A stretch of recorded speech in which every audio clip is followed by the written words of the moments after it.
베드로가 11사도와 함께 서서 소리를 높여 이르되 유대인들과 예루살렘에 사는 모든 사람들아, 이 일을 너희에게 알게 한 것이니 내 말에 귀를 기울이라. 내 때가 제3신이 너희 생각과 같이 이 사람들이 취한 것이 아니라. 아멘. 성가대의 찬양이 있겠습니다.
이것이냐 저것이냐 이런 것도 갈림길이지만 내가 이것을 해야 할까 말아야 할까, 또는 내가 말을 할까 말을까, 일어설까 앉을까, 이런 많은 사람들 공동체 앞에 어떤 일이나 말이나 행위를 할 때 갈림길, 갈등을 할 때가 있습니다. 아마 여러분들 인생을 살아오면서 수많은 그러한 낯선 상황에 놓여 있을 때 행동했던 것을 되돌아보면 갈림길에서 포기했던 순간과 새롭게 나아갔던 순간이 있었을 것입니다. 제가 미국에 와서 공부하니까 영어가 하나도 안 들렸습니다. 무슨 얘기하는지 도대체 알 수가 없어요. 그래서 영어 시간만 되면 제가 어디를 가냐면 한국을 갑니다. 생각 속으로 한국에 있던 맛있는 것, 갔던 거, 부모님, 친구들 생각을 합니다. 안 들리니까 어쩔 수 없어요. 근데 세미나를 하다 보면 반드시 거쳐야 될 것이 있는데 내가 말을 하지 않으면 점수가 안 나오니까 무엇인가 해야 됩니다. 하루 종일 그것만 생각하는 거예요. 수업 들으면서 언제쯤 제가 손을 들까? 언제쯤 말을 할까? 그러다가 못하고 있으면 다른 사람이 제 이름이 스카이니까 스카이 뭐 할 말이 있냐, 너 의견은 뭐냐 이렇게 물어볼 때가 있고 아니면 제가 손을 들 때가 있습니다. 그럴 때 용기를 내서 하는 것이 점수가 나오고 졸업을 하게 된 원인이 되는 것이지요. 오늘 우리가 패배의식, 포기하면 패배가 되는 것이고 새로운 곳으로 나아가면 새롭게 새로운 세계를 맞이해 나가는 것입니다. 패배의식과 새로운 꿈을 향해서 나가는 갈림길에서 여러분 그것을 결정할 수 있는 근거, 그 바탕, 가치는 무엇입니까? 무엇 때문에 여러분 움직이신다고 생각합니까? 오늘 이 초대교회 성도들이 십자가에 달려 예수님 돌아가시고 그 다음에 패배의식에 있다가 아무도 십자가 안에 남아있지 않았고 부활할 때도 예수님을 믿지 못하는 사람들이 더 많았습니다. 그런 예수님 승천하는 모습을 한 500여 명도 성도들이 보고 다시 그 중에서 약속을 기다리는 120명이 모여서 마가 요한의 다락방에 기도하다가 성령 강림을 맞았습니다. 여러분 그러면 부활의 증인이고 성령 강림을 맞았으니까 우리는 그러면 새로운 세계가 열렸나 보다 이렇게 생각할 수 있지만 제자들의 내면 세계 보면 아직도 갈등하고 있는 모습을 볼 수 있습니다. 오늘 이 말씀 가운데 보면 14절 말씀에는 이렇게 이제 베드로가 나서서 일어섰다고 하는데 일어서기까지의 과정을 오늘 묵상해 보도록 하겠고요. 오늘 베드로 설교를 36절까지 나와 있는 말씀을 세 부분으로 나눠 말하는 볼 수 있는데 오늘은 베드로 설교의 외형적인 부분, 내면에 무엇이 그를 움직였는가라고 하는 것을 묵상해 보고 다음 주에는 그것에 대한 진정한 의미, 그 다음에 그것에 전해주고자 하는 교훈은 무엇인가 이런 단계로 묵상해 나아가려고 합니다. 성령을 받았지만 그들은 마음이 뜨거웠습니다. 이것이 하나님이 보내주신 것인가라고 하는 것을 받아들여서 그들은 기쁨 가운데 감격 속으로 기도가 변해서 방언이 되었고 방언이 예언이 되어서 많은 순례객들 오순절날 수많은 사람들이 모여 찾아오는 사람들에게 그것을 전해지게 되었고 주목받게 되었습니다. 그렇지만 여러분 아무리 은혜를 받고 용기가 있다고 하더라도 그들은 120명의 작은 소수요 유대인 중에 모여서 예수님을 따르는 무리 중에 하나였었고 많은 사람들이 그를 죽인 데 가담했던 많은 유대인들이 있었고 그런 모든 다른 타국에서 온 사람들이란 순례객들이 있는 가운데 그들은 아주 소수였습니다. 그런데 베드로가 일어났더니 그 옆에 있는 11사도도 같이 일어섰다. 14절에 그렇게 기록하고 있습니다. 무엇이 그렇게 만들었을까? 그 배경을 살펴보기 위해서 저는 제자들에게 방언을 하는 순간에 어떻게 표현했나 그 뉘앙스가 어떤 것인지를 묵상해 보고자 합니다. 먼저 우리가 알고 있는 개역성경, 읽었던 개역성경에 보면 12절, 13절 말씀이 이렇게 기록하고 있습니다. 다 놀라며 당황하여 서로 이르되 이 어찌된 일이냐 하며 또 어떤 이들은 조롱하여 이르되 그들이 세술에 취하였다 하더라. 두 부분이죠. 다 놀라며 당황하였다. 그 다음에 어떤 이들은 조롱하였다. 저들이 세술에 취하였다. 이렇게 말했다는 것입니다. 여기서 우리가 우리 언어로 보면 다 놀랐다는 것은 긍정적으로 놀라는 것도 있고 부정적으로 깜짝 놀란 것도 있습니다. 그리고 당황하였다는 것은 긍정적인 것보다는 부정적인 게 많아요. 어떻게 할까? 당황하다. 이렇게 표현하는 것이죠. 그 다음에 어떤 이들은 조롱하였다는데 어떤 이들이 얼만큼 불량인지 알 수가 없습니다. 그래서 제가 1970년대에 개신교와 가톨릭이 함께 번역한 성경이 있는데 공동 번역입니다. 공동 번역은 이렇게 번역하고 있습니다. 사람들은 모두 놀라 어쩔 줄 몰라서 이게 도대체 어찌된 일이오 하면서 서로 말하였다. 그런데 더러는 조롱하면서 그들이 세술에 취하였다 하고 말하는 사람도 있었다. 뉘앙스가 조금은 다릅니다. 사람들은 모두 놀라서 놀라는 건 똑같은데 어쩔 줄 몰랐다. 당황했다는 표현을 어쩔 줄 몰랐다. 어쩔 줄 몰랐다는 것은 이것이 긍정적인지 부정적인지 잘 모르지만 긍정적인 것을 좀 더 부각시키기 위해서 현대어로 바꿔놨습니다. 이게 도대체 어찌된 일이요? 라고 말하는 것은 거기에 무슨 일이 있어? 이거 신비한 일이 아닙니까? 라는 것의 뉘앙스를 전제를 깔고 있죠. 그리고 더러는 조롱하는 사람이 있었다는 것은 모든 많은 사람이 라고 하는 것이 아니라 아주 적은 몇몇 사람이 조롱하면서 저들은 술에 취했어 라고 말했다는 것입니다. 이것을 개신교에서 이것도 부족하다고 해서 번역을 따로 했는데요. 표준세 번역입니다. 표준 새 번역은 이렇게 번역하고 있습니다. 사람들은 모두 어쩔 줄 몰라서 이게 도대체 어찌된 일이요 하면서 서로 말하였다. 그런데 더러는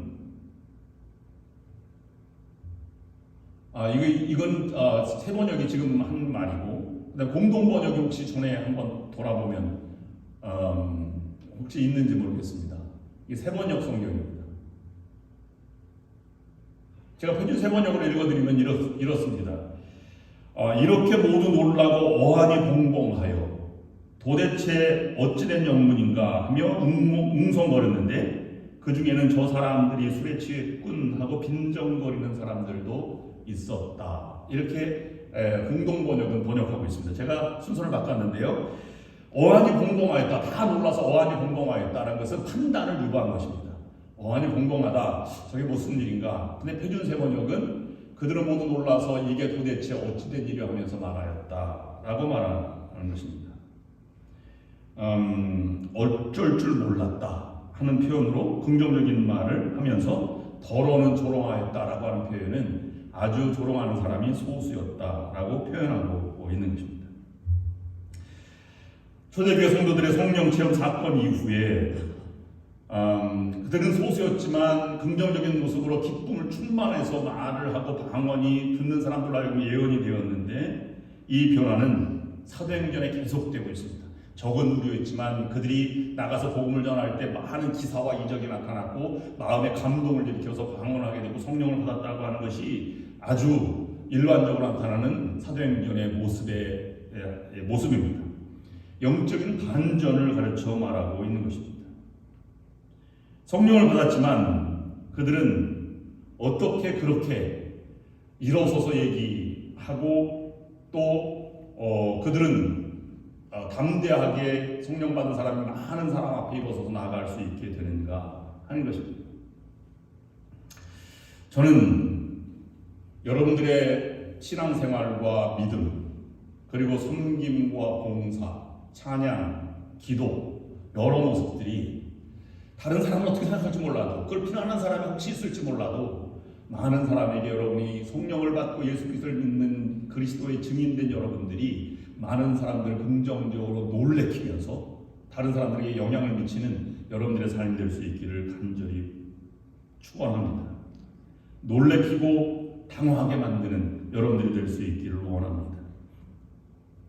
베드로는 아마 내가 일어서야 될까 말아야 될까 그렇게 느꼈을까 생각을 해봤습니다. 아마 그런 건 아니었을 것입니다. 내가 나도 모르게 일어서게 되었고 그것을 보고 제자들도 따라 일어섰고 사도들 따라 일어섰고 그 다음에 일어서서 말하는 것을 베드로도 내가 왜 이러지 이렇게 생각하지 못했을 수도 그렇게 내가 왜 이러지 이렇게 생각할 수도 있었을 것입니다. 그러나 또 다른 한편으로 보면 이 절망이 다시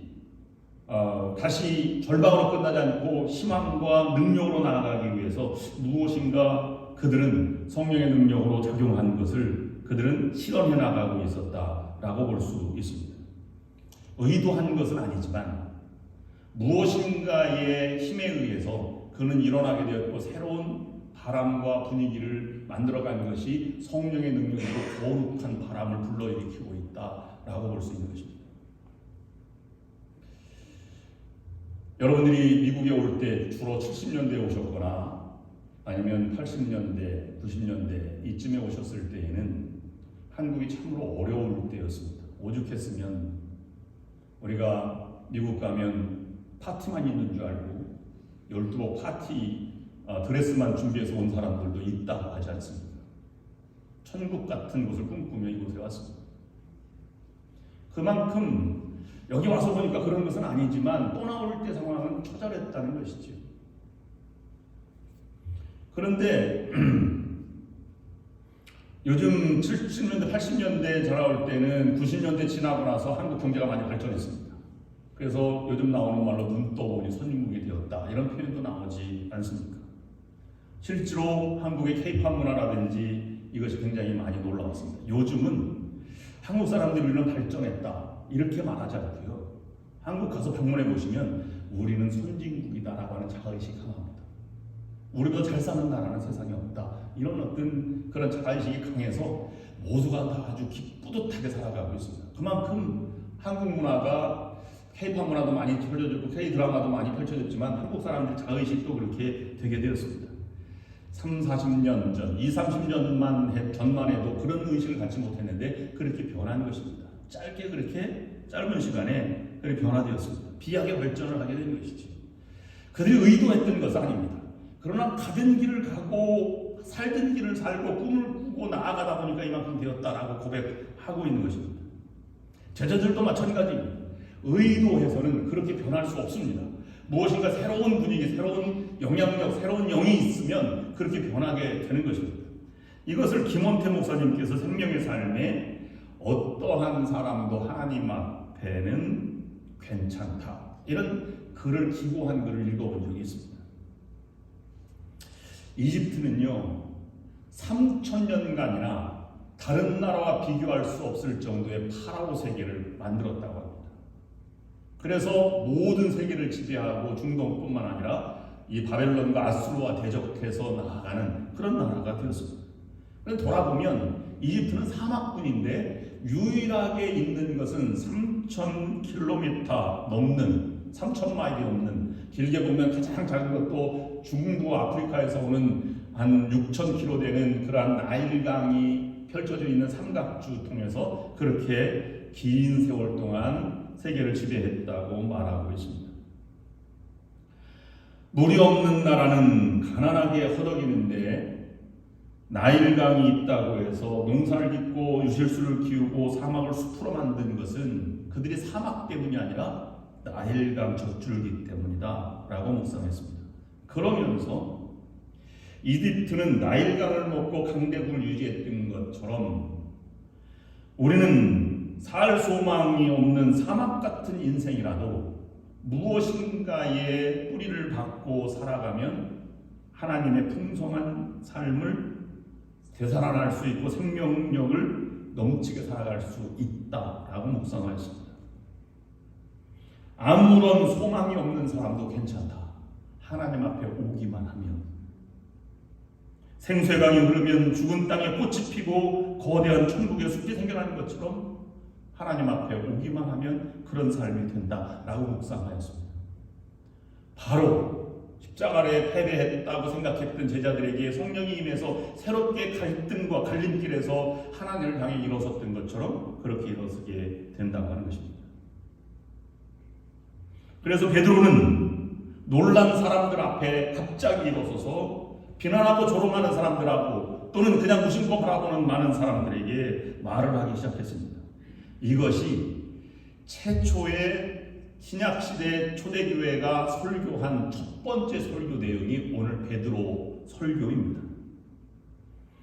오늘 본문 말씀의 이 최초 설교 내용의 내용상을 보면 주로 초대교회에서 일어났던 4가지 설교 형태 중에 첫 번째 모형임을 볼 수 있는데 그것은 곧 초대교회는 4가지 형태의 설교문이 진행되었습니다. 시대별로 이렇게 진행되게 된 것인데 첫 번째로는 캐리그마라고 말씀의 선포입니다. 예수님께서는 부활하셨다. 나중에 또 후반부에서도 이 의미를 묵상하시겠지만 예수님은 십자가에 달려 돌아가셨다가 3일 만에 죽은 자 가운데 살아나셨다. 예수님은 우리의 구세주이다. 그리스도이시다. 라고 하는 것이 캐리그마 설교입니다.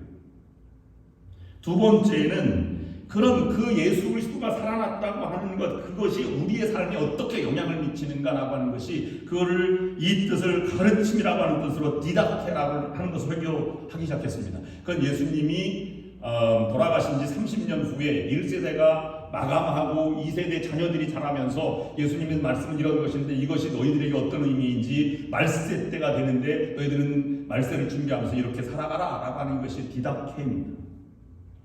세 번째는 파라클레시스라고 하는 것이었는데 이것은 권고라고 하는 뜻입니다.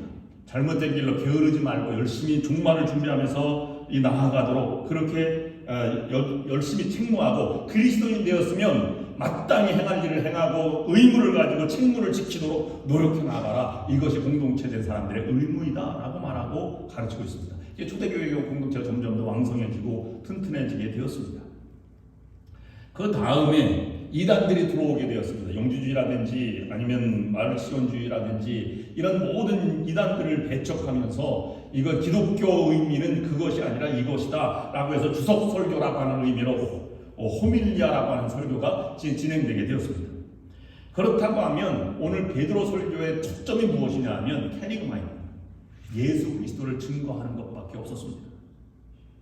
120명의 성도들을 위해서 성령 강림의 역사가 강력하게 임하자 그들은 어떤 사람들은 감격하기도 했고 어떤 사람은 조롱하기도 했지만 베드로가 입을 열어서 한 말은 한마디입니다. 예수는 그리스도이시다 라는 것입니다. 이 베드로를 어떻게 변화시켰는지라고 하는 것을 우리가 묵상하면서 첫 번째 베드로의 변화에 주목을 해보게 됩니다. 베드로를 탁월하게 변화시킨 것은 성령의 작품이었습니다. 2장 14절 15절 말씀을 다시 한번 보시면 베드로가 11사도와 함께 서서 소리 높여 이르되 유대인들과 예루살렘에 사는 모든 사람들아 이 일을 너희로 알게 할 것이니 내 말에 귀를 기울이라. 때가 제3시니 너희 생각과 같이 이 사람들이 취하는 것이 아니라 세상 사람 생각하는 것과 다르게. 그리고 베드로가 이렇게 얘기했다는 말은 표현하지 않습니다. 우리 함께 일어섭시다 이 얘기를 합시다 이렇게 얘기하지 않았다는 것입니다. 모두가 다 한 마음이 되었고 함께 일어서서 말하는 것을 그들은 다 동조하였다는 것으로 베드로가 11사도와 함께 서서 소리를 높여 이르되 라고 표현하고 있는 것입니다. 다른 말로 말씀드리면 베드로가 큰 소리로 외쳤습니다. 그런데 이것은 계획되거나 준비된 말이 아니라 순차적으로 일어나는 말이 아니라 성령에서는 우리의 예상을 뛰어넘고 질서와 세상적인 방법과 다르게 순서 없이 갑자기 일어난 것이라고 표현하고 있는 것이고 그걸 우리말로 표현하면 성령 강림 사건이 일어났을 때에는 우리가 이것은 이것이다 말할 수 없을 정도로 혼란스럽기도 하고 아니면 어수선하기도 하고 이 어찌된 일이냐 우리가 알지 못하는 어떤 그런 상황 속에 놓여 있을 때도 있다고 하는 것입니다. 그런 갈림길에서 우리가 잡을 것 성령의 능력이 이끌어 가시는 길이 무엇인가를 우리에게 보여주는 것입니다. 성령의 작품이 된다는 것은 그리스도의 증인이 되고 그리스도를 증거하는 사람으로 나아가게 된다는 것입니다. 베드로가 변화된 모습에 주목해야 합니다. 그냥 이렇게 준비해 오지 않았습니다. 내가 일어서야 되겠다 결심하지도 않았습니다. 그는 배우지 못한 사람이었고 다혈질고 겁쟁이고 도망자였습니다. 배신자의 이미지도 가지고 있는 사람입니다. 베드로가 지금 혼란한 가운데에서도 그는 그런 것을 생각하지 않았습니다. 하나님의 역사하고 있다는 성령 강림하였다는 그 상황을 정확히 알고 하나님이 나에게 무엇을 원하시는지를 알고 영적 분별력을 갖게 된 것입니다. 그래서 일어서서 말하기를 첫 일성이 예수는 그리스도다라고 말하는 것입니다. 그렇게 말했다고 해서 그가 변한 것입니까? 아닙니다. 나도 모르게 그의 말에 베드로가 사도들과 120명의 성도들의 그런 지원, 말없는 지원을 받게 되었고 그의 말에 힘이 있어서 설교 왔을 때 3,000명이나 되는 감동이 일어났다고 하는 것은 그의 말에는 단조롭고 아주 정확한 작은 표현에 예수 그리스도를 증거한 것뿐이지만 마음에 울림이 있었다는 것을 보여주고 있습니다. 듣는 사람들은 두려워 떨게 만들었고 놀라운 힘이 능력이 있었습니다. 어떻게 그렇게 됐을까요? 그것은 우리는 알 수 없습니다. 답은 성령께서 그렇게 만들어가고 계신 것입니다. 강하게 임하신 성령께서 베드로의 입을 변화시켰고 그는 하나님의 말씀을 지금까지 여러분 지난주 설교도 기억 못하는데 지금까지 3년 동안 다녔는데 아무 생각도 안 났기 때문에 베드로가 예수님을 대신했죠. 그러나 성령이 임하고 나서는 그동안 배웠던 예수님의 말씀이 생각나기 시작했습니다. 그래서 베드로 전후서도 기록할 만큼 구체적으로 생각나고 구약성경, 유대인으로서 구약성경도 생각나게 되어서 이 시편도 그렇게 고백하게 되었습니다. 그리고 그의 말 한마디 한마디에 하나님의 신령한 힘도 담아주셨습니다. 이 베드로를 변화시킨 것은 베드로를 사랑하시고 사용하고자 하시는 하나님의 계획이었고, 하나님의 계획대로 일하신 하나님, 성령 하나님의 작품이 된 것입니다. 어떤 이들은 이 베드로의 첫 번째 설교를 그냥 첫 번째 설교라고 말하지 않고 성령의 설교라 이렇게 이름을 붙이기도 합니다. 그러면 우리에게 주시는 교훈이 있습니다. 베드로를 그렇게 변화시켰다면 두 번째로 우리에게 주는 교훈은 우리도 성령의 작품이 되어야 한다는 것입니다. 베드로가 말할 때 어수선하였지만 한 가지 특징이 있습니다. 성령을 받은 사람은 어지럽고 혼란한 가운데에서도 기쁨이 있고 평안이 있고 안정이 되어 있다는 것입니다. 그리고 무엇인가 새로운 기운을 느끼게 되어서 그 일로 나아가게 된 것입니다. 사도행전 2장 28절 말씀에 보면 그는 아무것도 기억할 수 없는 혼란한 시간에 주께서 생명의 길을 내게 보이셨으니 주 앞에서 내 기쁨이 충만하게 하시리로다 하였으므로, 이 시편 내 있는 말을 인용한, 다윗의 시편을 인용한 것인데요. 여기 두 가지입니다. 생명의 길을 내게 보이셨다. 생명이 보였다는 것이죠. 내게 기쁨이 충만하게 되었다. 혼란한 가운데 새로운 길을 바라보게 된 것입니다. 그러면 성령을 받은 이들은 생명의 기운이 있었고 기쁨이 있다고 말하는 것입니다. 이것은 환경과 주변의 반응과 다르게 하나님의 길로, 하나님의 마음으로 지금 일어서서 말하고 있고 나아가고 있다는 것을 우리에게 의미해 주고 있습니다.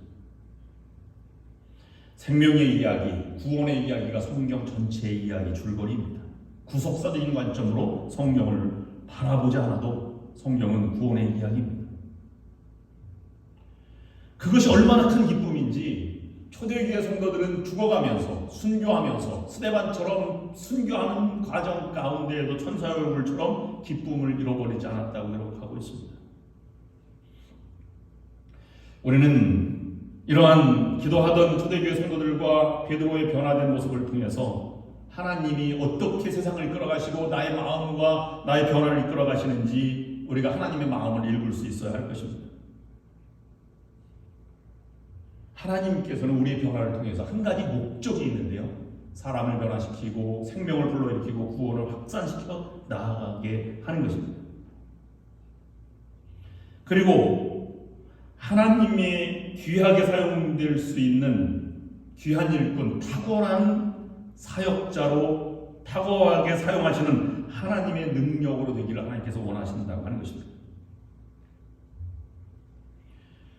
하나님은 예수 그리스도를 죽은 자가 살리시고 살아난 자들을 성령의 손길로 변화시켜서 강력한 하나님의 사람으로 만드셨습니다. 왜 그렇습니까? 하나님의 말세를 준비하시고 그것을 탁월하게 하나님의 구원의 사역자, 구원에 탁월하게 사용할 일꾼으로 삼아주시기 위해서 그렇게 하고 있는 것입니다.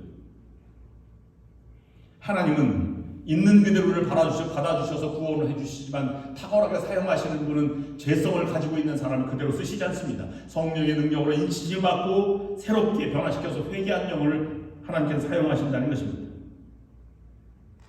세상에 것이 남아있었던 삼손과 사울왕, 그리고 베드로 앞에 왔던 초대교회의 아나니아 삽비라 부부도 위대한 하나님의 구원자입니다. 하나님의 동반자였습니다. 그러나 마지막 때를 준비하지 못했기 때문에 탁월한 일꾼으로 되지 못했습니다. 아직 남아있는 혈기, 하나님보다 앞서가려는 조급함, 세상의 방법과 욕심으로 인해서 어려움을 우리가 자초하지 말아야 할 것입니다. 이것이 하나님의 방법이고 성령을 통해서 우리가 변화되어야 할 과정입니다. 지금 우리가 성령의 이끌림을 받고 나아가는 베드로처럼 하나님을 열망하고 있습니까? 나는 변하지 않고 다른 사람이 변하기를 바라고 있지는 않습니다.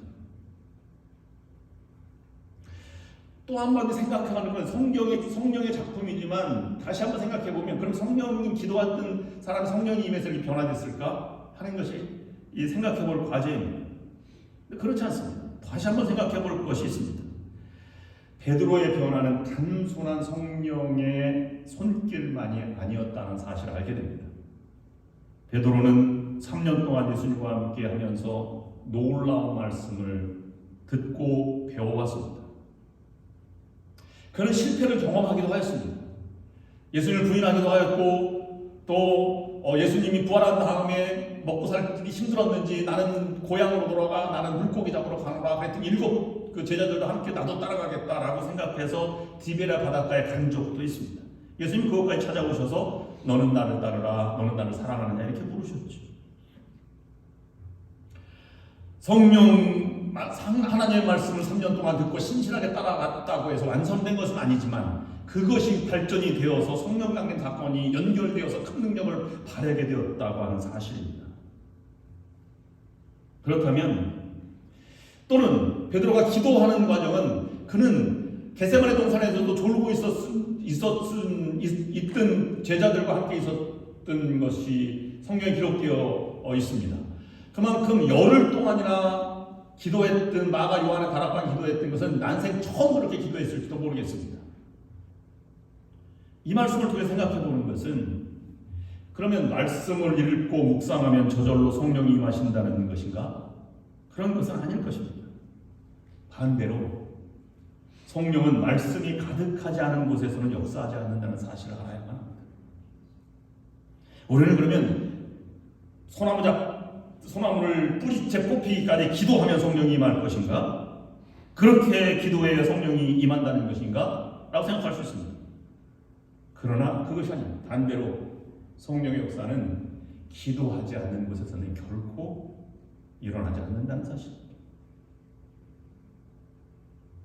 그러므로 우리의 삶을 평소에 하나님을 열망하고 성령을 갈망하고 갈림길에서 성령을 불러일으키고 구원의 사역을 감당하는 사람이 일꾼이 된다면 평소에 우리가 신실하게 하나님 말씀 붙들고 기회가 있을 때마다 기도하고 봉사하고 헌신하지 않으면 성령의 탁월한 일꾼으로 사용받을 수 없다고 하는 사실을 우리에게 알려주신 것입니다. 하나님의 말씀과 기도로 우리의 자신을 채우고 그리고 나서 성령의 손길을 기다릴 줄 알아야 할 것입니다.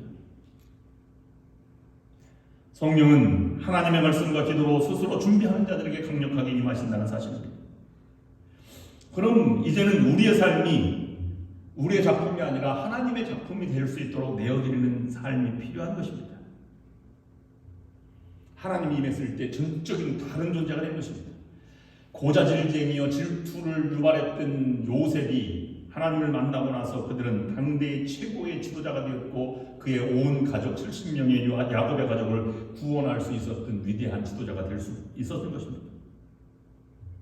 보잘것없던 사무엘이 찾아왔을 때 아들들을 다 모아서 왕을 뽑힐 만한 심사를 받았지만 다윗은 들의 양치는 소년이었습니다. 그만큼 변두리의 사람이었지만 하나님의 합한 자라라고 하는 이름을 붙였던 다윗처럼 성령의 작품으로만 된 인물로 묘사하고 있습니다.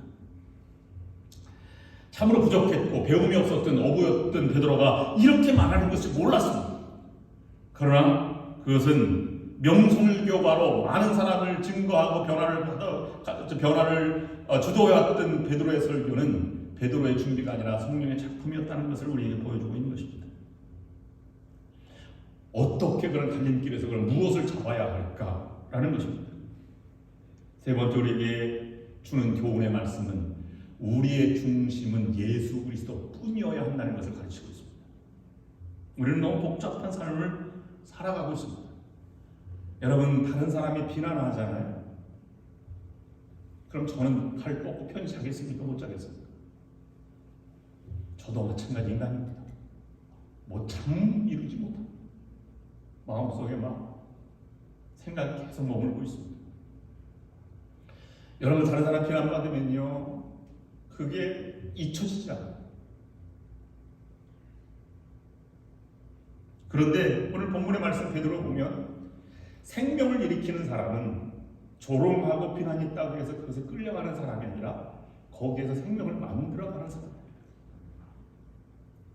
무엇을 위해서? 예수 그리스도를 증거함으로 그것을 만들어가는 사람입니다. 사도 베드로의 설교의 결말이 이 36절 말씀인데 이렇게 기록하고 있습니다. 그런즉 이스라엘 온 집은 확실히 알지니 너희가 십자가에 못 박은 이 예수를 하나님이 주와 그리스도가 되게 하셨느니라 하니라. 그랬더니 회개의 역사가 일어났다고 기록하고 있는 것입니다. 오늘 우리에게는 그리스도가 정말로 성령을 보내주신 분이시요 참 주인, 우리 마음속에 내주하시는 분이요, 그리고 참 주님으로 세상을 다스리시고 만유의 주가 되시고 하늘 보호자 우편 앉아 계시고, 이런 이 예수 그리스도를 새롭게 가지고 있는 베드로를 우리가 오늘 본문에서 만나볼 수 있습니다. 진정한 변화, 진정한 하나님의 사람인 것은 바로 성령의 역사이지만, 성령의 역사의 결과는 이로써 생명을 만들어가는 것이 아니라 그 안에 뭐를 주시는 것이냐면 예수는 그리스도이시다, 예수는 나의 주님이시다 라고 하는 분명한 한 가지를 주시는 것이 성령의 역사라고 하는 것입니다. 그러면 성령은 예수 그리스도를 믿게 하실 뿐만 아니라 예수 그리스도를 알아가게 하시고, 그리스도를 사랑하게 만드시고, 그리스도를 위하여 살아가게 하시고, 전국에는 그리스도를 닮아가게 만드시는 것이 바로 성령의 역사라고 하는 것입니다. 오늘 여러분들에게 예수 그리스도는 무엇입니까? 여러분, 예수 그리스도보다 더 귀한 것이 지금 여러분 마음속에 있습니까? 지금 여러분들의 삶이 힘들고 괴로운 처지, 광야를 걷는다고 생각하시는 분이 계십니까? 그렇다면 예수 그리스도를 우리의 주인으로 모시면 모든 것이 달라진다고 베드로는 우리에게 말씀해 주고 있는 것입니다. 모든 만물의 소유자시요 주권자이신 그가 여러분의 삶의 중심에 거하시기만 한다면 여러분의 삶은 분명히 달라지게 된다는 것입니다. 이 부분은 요한복음에서도 늘 강조하고 베드로가 늘 강조하는 부분입니다. 그런데 여러분, 이것이 우리는 아무것도 아닌 것 같은데요, 초대교회 성경에서부터도 이 논쟁은 계속되고 있고, 초대교회도 이것이 논쟁이 계속되고 있고, 지금까지도 계속되고 있는 논쟁입니다.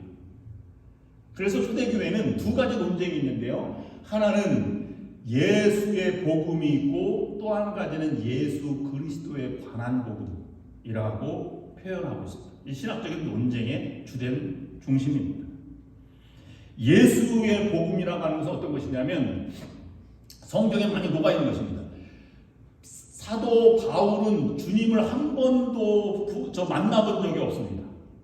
스데반이 죽을 때 주님의 초대교회 7지사 중에 한 사람이 죽을 때 그것을 지켜본 사람뿐이지 예수를 만나본 적이 없습니다. 그런데 다메섹으로 가는 중에 바울은 이렇게 고백합니다. 너는 왜 나를 핍박하느냐? 누구십니까? 그랬더니 내가 핍박하는 예수다 라고 해서 부활의 증인을 만났다 고백합니다. 이것이 바울이 만난 예수의 복음을 만난 장면입니다. 여러분, 출애굽기에 보거나 아니면 신명기에 보면 동일한 조건이 나오는데, 신명기서는 출애굽한 인원들이 아닙니다. 출애굽한 지 40년 지난 다음에 광야에서 태어난 사람, 가나안 땅에 들어갈 2세들입니다. 그런데 신명기에서 가장 주된 표현 중에 하나는 내가 너희를 애굽 땅에서 건져낸 그리고 출애굽시킨 여호와 하나님이다 라고 기록하고 있습니다. 너의 아버지, 너의 조상을 구원했다고 말하지 않습니다. 너를 구원했다고 말합니다. 이것은 신학적인 용어로 굉장히 중요한 것입니다. 하나님이 지금 역사 가운데 나와 함께 하시는 하나님, 이것을 예수의 복음이라고 합니다. 그런데 예수 그리스도에 관한 복음은 예수 그리스도가 십자가에 달려 돌아가 많은 세상 인류의 구원자가 되셨도다 라고 하는 것은 예수 그리스도를 해석하고 그것을 전해주기 위한 변증적인 사상과 복음으로서의 이 복음을 말할 때 예수 그리스도에 관한 복음을 가르쳐 말합니다. 이것이 초대교회 논쟁으로 번져났을 때 예수 그리스도가 그러면 하나님과 동일한 분이시냐라고 하는 논쟁이 일어나게 되었습니다. 예수 그리스도는 참 주님이시요 그리스도시요 하나님의 아들이시고 곧 하나님이시다 라고 고백하는 것은 예수는 하나님과 동등된다, 똑같다라고 말하는 것이 아다나시우스의 주장이었습니다. 예수에 관한 복음을 증거하는 것입니다. 어떻게 그럴 수가 있습니까? 이건 논리적으로 맞지 않습니다. 예수 그리스도는 하나님의 아들이시지만 하나님과 거의 비슷하게 똑같은 사람이 아닙니다. 아들이라고 표현하지 않습니까? 그것이 유사본질, 비슷하다 말아서 호모이우시우스라고 말하는 아리우스파가 주장했던 것입니다. 역사는 어느 편에 들었습니까? 아리우스는 정죄되어서 사형당했고 아다나시우스는 초대교회의 전통을 이어간 예수의 복음을 증거한 증인이 되었습니다. 우리는 영악하다고 말합니다. 좋은 연합감 얘기 얼마 없습니다. 이제 사람이 누가 옵니까? 떠나는 사람만 많고 어떻게 해야 됩니까? 이것을 걱정하는 것은 예수에 관한 복음을 걱정하는 것입니다. 정말로 중요한 것은 내가 예수를 가지고 있느냐, 내가 정말로 그리스도의 복음의 증인이냐라고 하는 것이 중요한 것입니다. 이 똑같은 것을 감리교 창시자인 존 웨슬리 목사님이 이렇게 고백했습니다. 내가 두려워하는 것은 유럽과 불합파의 감리교도들이라고 불리우는 사람이 사라지는 것이 두려운 것이 아니라, 내가 두려워하는 것은 종교의 이름만 가지고 그리스도를 갖고 있지 않는 사람이 사라질까봐 나는 두려워하노라, 이렇게 얘기했습니다.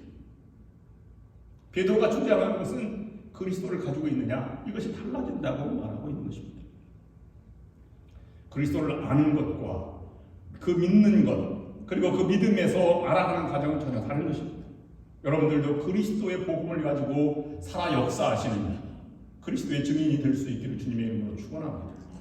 시골에 있는 집에, 여러분 제가 강원도에서 목회해봐서 아는데요, 시골에 강원도의 친구 집에 서울 사는 친구가 놀러 왔습니다. 겨울에. 근데 낚시를 가자는 거예요. 그 낚시를 갔는데 어디로 가? 그랬더니 겨울에 얼음 낚시가 참 유명해. 낚시 한번 가자. 그래서 서울 친구가 낚시터에 갔는데요, 낚시를 가고 얼음 이렇게 있는데 보니까 얼음이 얼었어요. 그래서 깨지지 않을까 해서 옆에서 발을 이렇게 들여서 들어가 봤습니다. 소리도 안 나요. 깨지지 않을까 엉금엉금 이렇게 이 얼음판을 지나가는데 이 시골 친구는 보이지 않아요. 근데 막 천둥 같은 소리가 들리는 것입니다. 우렁 소리가 들리는 것입니다.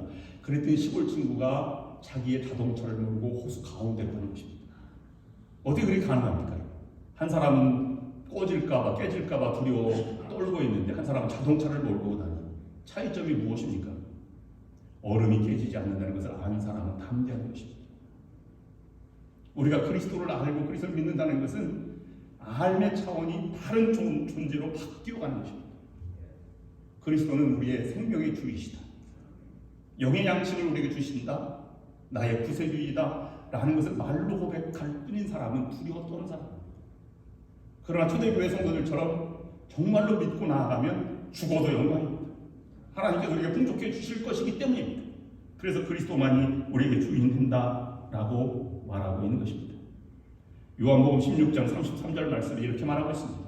이것을 너희에게 이루면 너희로 내 안에 평안을 누리게 하려 함이라. 세상에서는 너희가 환난을 당하나 담대하라. 내가 세상을 이겼노라 하십니다. 마지막 최후 승리는 하나님에게 있습니다. 그것을 믿고 나아가는 사람이 생명을 불러일으키는 사람이 되는 것입니다. 고린도후서 4장 7절부터 9절까지 사도 바울은 이렇게 기록하고 있습니다. 우리가 이 보배를 질그릇에 가졌으니 이는 능력이 심히 큰 것이 하나님께 있고 우리에게 있지 아니함을 알게 하려 합니다. 우리가 사망으로 교쌈을 당하여도 쌓이지 아니하며 답답한 일을 당하여도 낙심하지 아니하며 핍박을 받아도 버림받지 아니하며 거꾸로 됨을 당하여도 망하지 아니하리라. 여러분, 지금 예수 그리스도는 여러분에게 무엇입니까? 다른 말로 말씀드리면 하루 종일 여러분들이 가지고 있는 마음을 끌고 있는 생각이 무엇입니까? 다른 말로 말씀드리면 갈림길에 있을 때 여러분 무엇이 여러분들을 움직이게 만듭니까? 명예입니까? 목숨입니까? 돈입니까? 세상 것입니까? 우리는 살아갈수록 버겁습니다. 여러분 돌아보면 내가 당한 고난을 몇 권의 소설책으로 써도 부족할 만큼의 삶을 살아가는 사람들이 여러분들과 우리의 모든 삶입니다. 나이가 든 사람뿐만 아니라 젊은 사람은 그럼 평안할까요? 젊은 사람도 직장 잡기에 이루 말할 수 없이 힘듭니다. 4년 전에 팬데믹이 시작되기 전에, 팬데믹은 더 어려워졌죠. 팬데믹 시작되기 전에 제가 아리조나 투싼에서 5데이 영성 5일 동안 침묵 수련을 한 적이 있습니다. 일주일 동안 말없이 그냥 침묵만 하는 것이. 그리고 나서 마지막에 금요일 날 얘기를 합니다. 지금까지 경험한 것을 다 얘기합니다. 그런데 젊은 20대 목사들도, 주로 젊은 목사님들도 많이 참여를 했습니다. 젊은 목사들이 하는 말 중에 제일 중요한 말이 어른들보다 지금의 목회가 쉽습니까? 어느 목사님이 이렇게 얘기하더라고요. 내가 목사이지만 나는 죽고 싶습니다. 되는 것이 하나도 없습니다. 다 비난하는 것뿐이고 영광은 다 어른들이 가져간 것뿐이고 나는 멸시만 받는 것 같습니다. 교인들도 그렇고 선배들도 마찬가지입니다. 마음이 무너지는 소리가 너무 많이 들렸어요. 그런데 그의 입에서 고백한 것이 그래도 하나님이 나와 함께 하시고 사막에서 나를 이끌어 가시는 하나님, 생수를 내시는 하나님을 내가 조금이라도 경험할 수 있어서 감사하다 이렇게 고백하였습니다. 여러분, 예수 그리스도는 생명이시다, 참 빛이시다, 참 구원이시다, 참 진리시다 이렇게 말하지 않습니까? 맞습니다. 여러분이 정말로 비교할 수 없는 고난의 현실에 왔다고 하더라도, 다른 많은 사람이 떠난다고 할지라도 내가 예수를 가지고 있으면 여러분은 풍족한 삶을 살아갈 수 있는 것입니다. 그 은혜와 복을 누리고 살아가는 승리하는 여러분들이 될 수 있기를 주님의 이름으로 축원합니다. 하나님의 극진하신 사랑하심과 지금도 우리를 사랑하사 십자가를 지신 예수 그리스도의 구원하시는 은혜와 주님을 멀리하고 죄악 세상에서 멸망에 이르는 우리를 거듭나게 하시고 인도하시는 성령의 역사인도 감동하시니 오늘 예배를 마치고 나아가는 이 자리에 참여한 모든 성도들과 저들의 가정 하는 모든 일 위해 지금부터 영원토록 함께하옵시기를 간절히 축원하옵나이다. 아멘.